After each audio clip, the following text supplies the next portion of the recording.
Hello everyone, welcome to my new video. এই ভিডিওটা 25 জানুয়ারি। সেই দিন আমার মেয়েদের স্কুলে ছিল উইন্টার কার্নিভাল। তো উইন্টার কার্নিভালে গেছিলাম, যেতে একটু দেরি হয়ে গেছে কারণ বাড়ির কাজ বাজ সেরে যেতে একটু সময় লেগে যায়। তবে গিয়ে দেখি বাচ্চারা প্রচুর খাবার কাউন্টার দিয়ে বসেছে, এত সুন্দর লাগছিল দেখতে। কিন্তু যেতে যেহেতু আমার দেরি হয়ে গেছে, তো অনেকটাই ওদের ওয়াইন্ড আপ হয়ে যাচ্ছিল। এদিকে এসে দেখি আমার মেয়ে যে ডিপার্টমেন্ট অ্যারোবে, সেখানে এই হাইড্রোলিক প্রেশার দিয়ে ব্রিজের যেটা কনস্ট্রাকশন অনেক কিছু দেখাচ্ছিল। এদিকে রোবোটিক্স ছিল, আর এদিকে আমার মেয়ে যেটা করেছে সেইটা। তো ও খাওয়ার এদিকটাই ছিল না, দুই মেয়েই কিছু না কিছু পারফর্ম করেছে। তো দাঁড়িয়ে একটু আমার বড় মেয়েরটাও শুনে নিলাম যে অ্যাকচুয়ালি ও কি নিয়ে। Good afternoon. Ma'am, this is made by 3D printer. We have an aerobe lab where we just design it and then our sir makes it.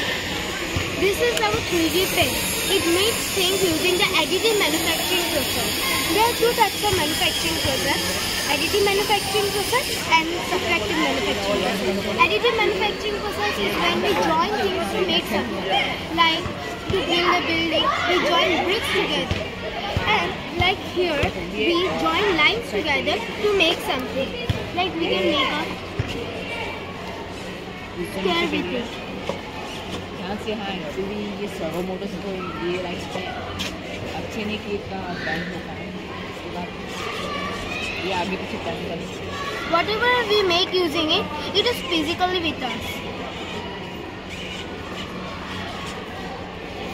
And the subtractive manufacturing is when we take some part of something to make something out of it.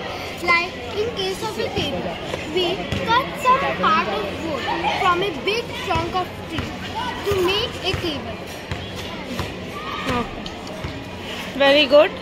খুবই ভালো লাগে এই ছোট্ট ছোট বাচ্চাগুলোকে এত confidently perform করতে দেখে, খুব সুন্দর লাগে। প্রতিটা বাচ্চা কি সুন্দর করে পারফর্ম করছিল, আর প্রতিটা গার্ডিয়ানকে কি সুন্দর এক্সপ্লেইন করছিল। শুধু এই ডিপার্টমেন্টই না, যারা বাচ্চারা সুন্দর কাউন্টার দিয়েছে খাওয়ার, কি সুন্দর সবাইকে এক্সপ্লেইন করছে কি নিয়ে এসছে, কীভাবে ওরা মানে রেট বলছে বা জিনিসগুলো প্যাক করে দিচ্ছে। খুবই ভালো লাগলো দেখে। আমাদের সময় আমরা যখন স্কুলে পড়তাম, দুটো গার্ডিয়ানের সামনে কথা বলতে গেলেই একটা আলাদা ভয় থাকতো, ফিয়ার কাজ করতো। তবে আজকালের বাচ্চাদের এসব নেই, ওরা অনেক সুন্দর করে প্রতিটা গার্ডিয়ানকে বোঝানো বা এক্সপ্লেন করতে পারে। তবে শুধু বড় মেয়ে না, ছোট মেয়েও পারফর্ম করেছে। তবে ওর সময় আমি পৌঁছতে পারিনি, এটা ওর ক্লাস টিচার আমাকে ভিডিও পাঠিয়েছে। ও কিছু গ্রুপ কাউন্টিং নিয়ে ও এক্সপ্লেইন করেছে।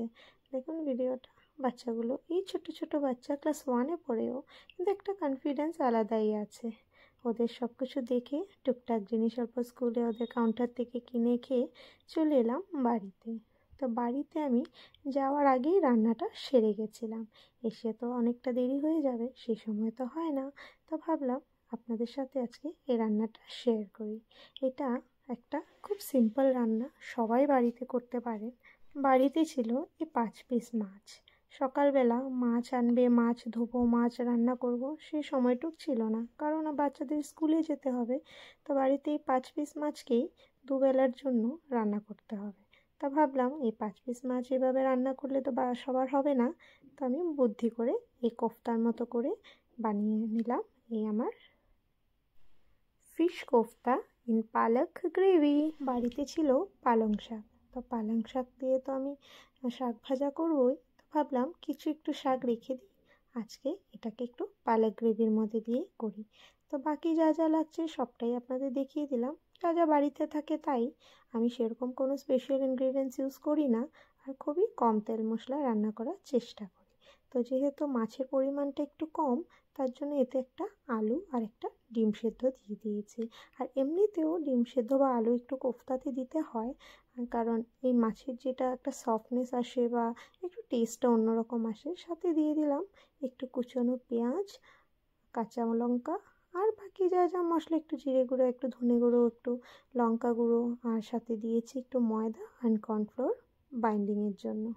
সবটা দিয়ে ভালো করে মেখে কোফতা তৈরি করে আপনারা যে যেরকম চান, যেভাবে যে আকার দিয়ে করতে চান সেভাবেই করুন।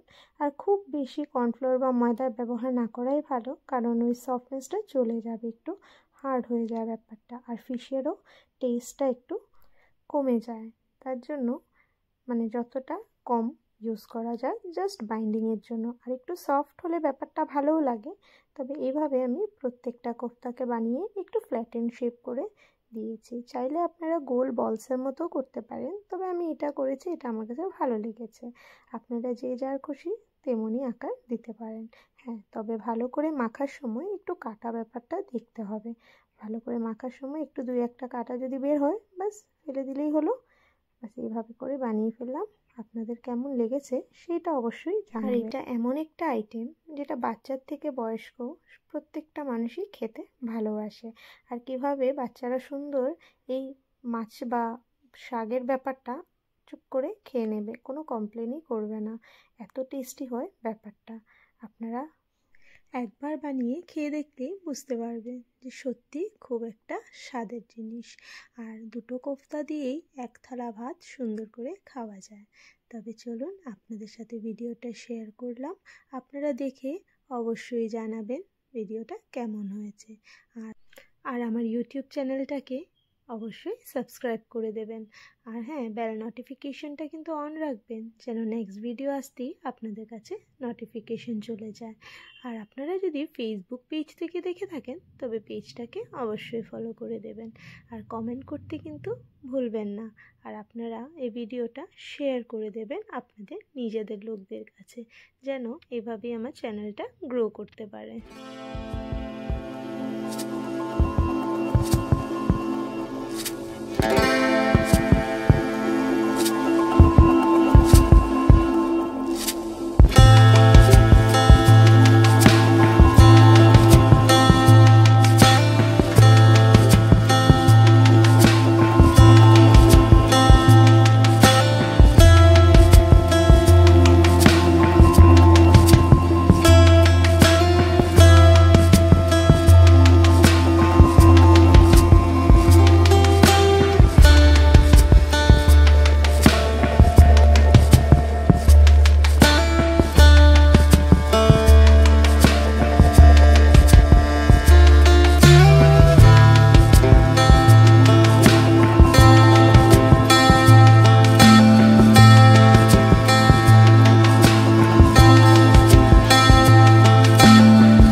দেখলেন খুব সহজেই হয়ে গেল রান্নাটা, আর খেতেও কিন্তু খুব টেস্টি হয়েছিল।